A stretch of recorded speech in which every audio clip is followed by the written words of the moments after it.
Hello friends, நான் இப்போ உங்களுக்கு ஒரு முக்கியமான இன்ஃபர்மேஷனை ஷேர் பண்ணலான்ட்டு இருக்கேன். ஒரு சின்ன அவேர்னஸ் வீடியோ தான் இது. ஒரு வயதானம்மா தன்னுடைய வாழ்நாள் சேமிப்பை சிறுக சேமிப்பை வச்சுருக்காங்க அக்கௌண்ட்டில். திடீர்னு ஒரு நாள் எங்கள் மொபைல் நம்பர் மிஸ் ஆயிடுது. அதனால் அந்த மொபைல் நம்பரை நீங்கள் மாற்றாமல் விட்டுட்டாங்க, வேறு நம்பர் வாங்கிட்டாங்க. பேங்க் ரெக்கார்டு படி பழைய நம்பர் தான் அப்டேட்டில் இருக்குது.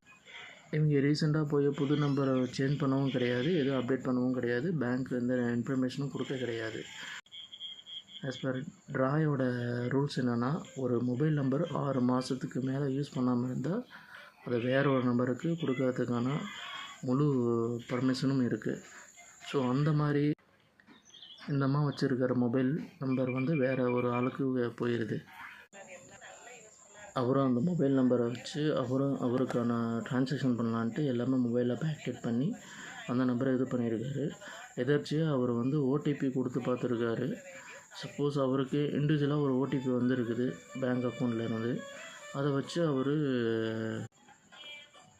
மறுபடியும் ரீசன் கொடுத்து அந்த அம்மாவோட வங்கி கணக்கோட மொபைல் நம்பர் இதில் ஆட் ஆகிருக்கு.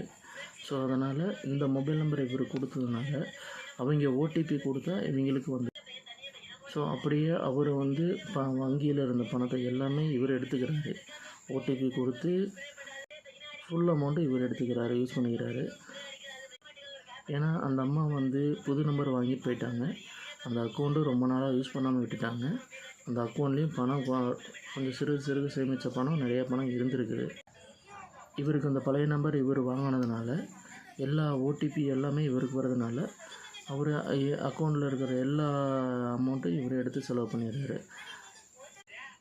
ஸோ தயவு செஞ்சு நீங்கள் வங்கி கணக்கில் என்ன மொபைல் நம்பர் வச்சுருக்கீங்க அது ஒரு சமயம் செக் பண்ணிவிட்டு, சப்போஸ் நீங்கள் மொபைல் நம்பர் மாற்றினீங்கன்னா உங்கள் வங்கி கணக்கு எங்கே இருக்கோ அந்த பேங்க்கில் போய்ட்டு மொபைல் அப்ளிகேஷன் இருக்கும், நம்பர் அப்டேஷன் இருக்கும்.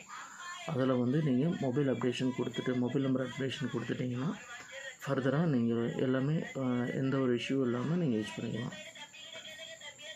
ஏன்னா வயசானவங்களுக்கு தெரியாது அல்லவா? ஸோ அதனால் நம்மளுக்கு தெரிஞ்ச இன்ஃபர்மேஷனை 4 பேத்துக்கு சொல்லுவோம். ஓகே.